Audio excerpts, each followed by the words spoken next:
देवकृत लक्ष्मी स्तोत्र. क्षमस्व भगवन्त्यौ क्षमाशीले परात्परे शुद्ध सत्व स्वरूपे च कोपादि परिवर्जिते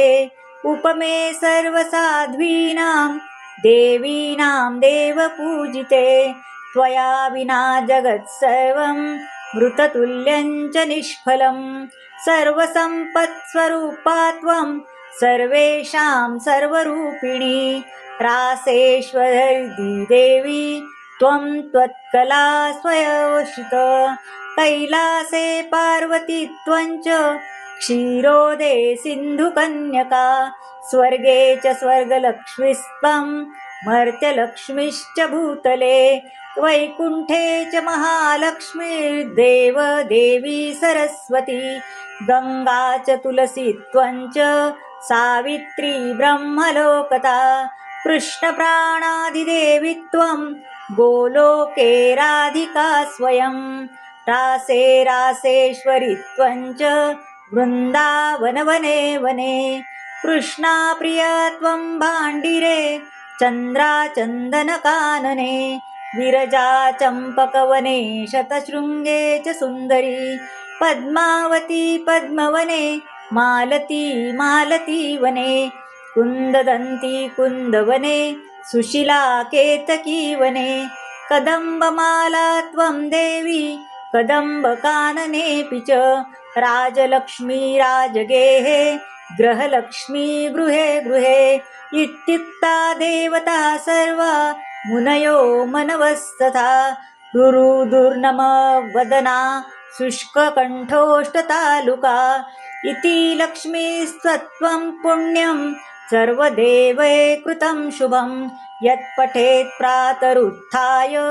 स वै सर्वे लभे ध्रुवम् अभार्यो लभते भार्या विनीतां सुसुतां सतीं सुशीलां सुन्दरीं रम्या मतिसुप्रियवादिनीं पुत्रपौत्रवतीं शुद्ध्वां कुलजां कोमलावराम् अपुत्रो लभते पुत्रं वैष्णवं चिरजीविनं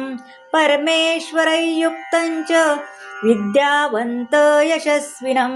भ्रष्टराज्यो लभेद्राज्यं भ्रष्टश्री लभते श्रियं हतबन्धुर्लब्धद्वन्द्व धनभ्रष्टो धनं लभेत् कीर्तिहीनो लभते कीर्तिं प्रतिष्ठां च लभते ध्रुवम् सर्वमङ्गलदं स्तोत्रं शोकसन्तापनाशनं हर्षानन्दकरं वैष्णवं चिरजीविनं परमेश्वरयुक्तं च विद्यावन्त यशस्विनं भ्रष्टराज्यो लभेद्राज्यं भ्रष्टश्री लभते श्रियं हतबन्धुर्लब्धद्वन्द्व धनभ्रष्टो धनं लभेत् कीर्तिहीनो लभते कीर्तिं प्रतिष्ठां च लभते ध्रुवम् सर्वमङ्गलदं स्तोत्रं शोकसन्तापनाशनं हर्षानन्दकरं शश्वतकर्म मोक्षसुहृदप्रदं शश्वतधर्म